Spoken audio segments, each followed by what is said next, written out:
Today we're going to dive into a really powerful metaphor for the human condition. It's a concept that might just put a name to a feeling we've all had but could never quite explain. This is an exploration of our own inner echo. So let me ask you, have you ever felt that persistent echo deep inside? A kind of inner void that nothing in the world seems to fill? We're going to explore where that feeling comes from, and maybe more importantly, what it might actually be for. It turns out, a profound revelation is rooted in a single Arabic word you see here, salsal, and it suggests something incredible, that you aren't just made of clay, you're made of sound. And that one idea? Well, that's the key to understanding everything. Okay, let's get into our first section, the nature of ringing clay. We're going to explore exactly why we echo. So what exactly is salsal? The source defines it as the substance humanity was formed from. But here's the crucial part. This isn't wet, pliable mud we're talking about. No, think of it as dry, hollow, ringing clay. And this gives us such a powerful way to think about ourselves.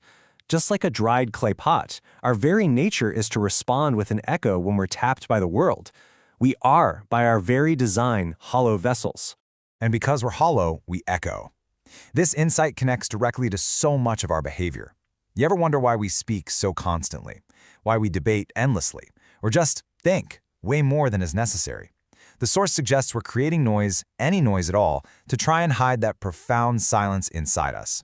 This idea is reinforced by a really potent verse from the Quran, and man is of all things most contentious. The source connects this directly to our design. Our contentiousness, our need to argue, that is the sound of the ringing clay. So let's see where this takes us next. This nature of ours, it isn't just about sound, it's also about fragility. This brings us to a delicate existence, the cracks in the vessel.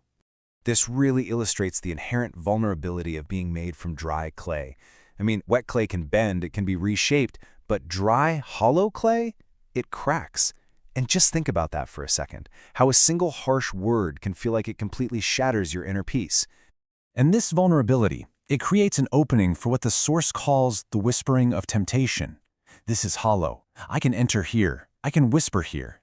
The critical point is that our emptiness, when it's just left unattended, it becomes a doorway. But you have to wonder, is this emptiness just a weakness? Is it a flaw in our design?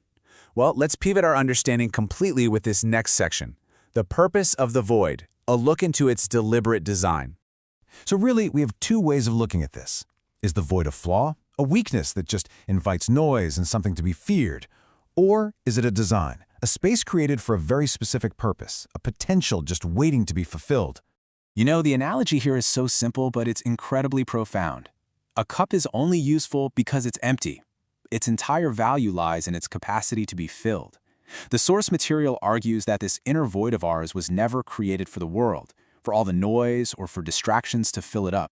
So, if it wasn't made for all that noise, what was it made for?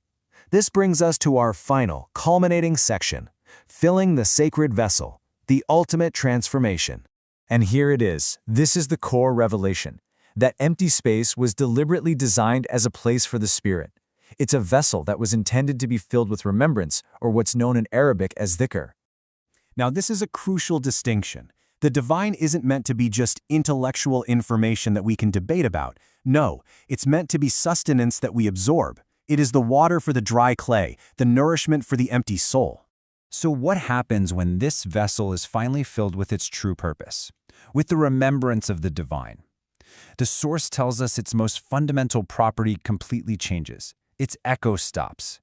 It just stops resonating with the outside world. The constant chatter, the need to argue, the endless noise, it all just fades away. It becomes weighted, not with a burden, but with a deep and profound tranquility. And that right there, that is the ultimate transformation. It's the destination of this whole journey. The empty, fragile, echoing vessel becomes a sacred vessel, its purpose finally fulfilled. And so this whole metaphor comes full circle, and it lands right back with us. It leaves one final essential question for you to consider. What fills your vessel?